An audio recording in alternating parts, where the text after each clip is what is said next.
And the government has said that it is committed to talks with Team Anna. In an exclusive interview 2 times now, Law Minister Salman Khurshid said that there was no impression of a breakdown during the meeting yesterday. Within an hour of the meeting between government representatives and Team Anna, we saw that Arvind Kejriwal and Kiran Bedi take a very harsh tone saying that the government has gone back to square one. Government has not gone back to square one. Nobody has gone back to square one. We had considerable movement forward yesterday and today. We left on the understanding that 12 o'clock they will come and see us again tomorrow. We didn't persuade them. So why the posturing on stage? I don't know. You have to ask them. I have no idea. We are not posturing. We are sincere. We are concerned about the health of Anna Hazareji.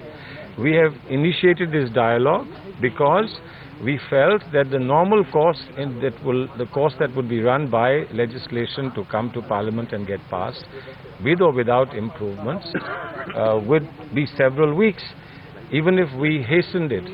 And those several weeks are not available to us as far as Annaji's health is concerned. So we had to fast track and do something by way of a dialogue that could find conditions under which he could be relieved of the onerous position in which he's placed himself, and that's why we initiated that dialogue. And that dialogue. If they say that the government withdraws the bill that you've already sent to the standing committee, that is the one condition on which Anna Hazare will give up his fast. Can the government agree to that? They've not said that to us. There is a major demand that you withdraw this bill. There may be a major demand. They have not said this to us. You can only respond to a demand that is made.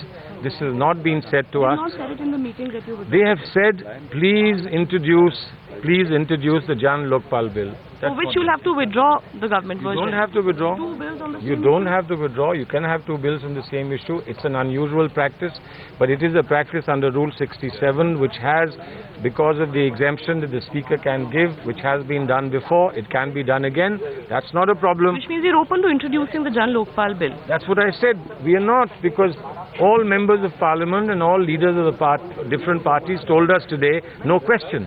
Now, it's not a question of introducing the Jan Lokpal bill. It's a question of taking on the entire opposition of this country and to say to them, we don't care about what you think.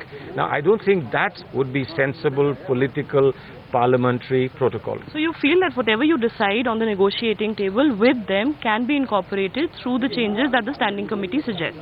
And that's the sensible way to go. We have said to them, don't worry about the modalities. Agree to the changes. Tell us and persuade us what are the content and changes that you want. Leave the modalities to the Parliamentary Affairs Minister and the Leader of the House. And as far as the changes are concerned, 2 main sticking points as we're being made to understand? Absolutely. And that was agreed. There were 2 sticking points, and we also agreed on the modalities of how to resolve them. Sticking points are first? One is basically to do with federalism. One, to have the same law for Lokpal and for Lokayukt for the states, and the other one to include the entire bureaucracy under one infrastructure of one institution, which is the Lokpal, instead of having 2 separate institutions that we have proposed. Which one do you find it is going to be more difficult to accept out of these 2? It's not a question of difficult to accept. It's a question of what is legally possible. Whatever is legally possible will be accepted. What is not legally possible will not be accepted. And we also suggested that for this purpose we could ask the Attorney General to give an opinion. If they want someone else along with the Attorney General, we can ask them as well. This was agreed. They even wanted me to call the Attorney General tonight. I couldn't call him tonight. He's working on a big case. He's involved in that big case. He's handling it. So I said tomorrow after 4 o'clock we could call him. Now all this discussion doesn't take place when there is a breakdown in talks, does it? So you are meeting them again tomorrow? My house is open. My house and my office is open. When they left, they wanted time. I said 12 o'clock. They said, can't we do it early? I said, I have a question day, so 12 o'clock. And they said, 12 o'clock, let it be. Can we finish the state work tomorrow? I said, most certainly. Now, who threw a spanner in the works, I don't know. But the meeting is on tomorrow, if they agree. From my point of view, it's there.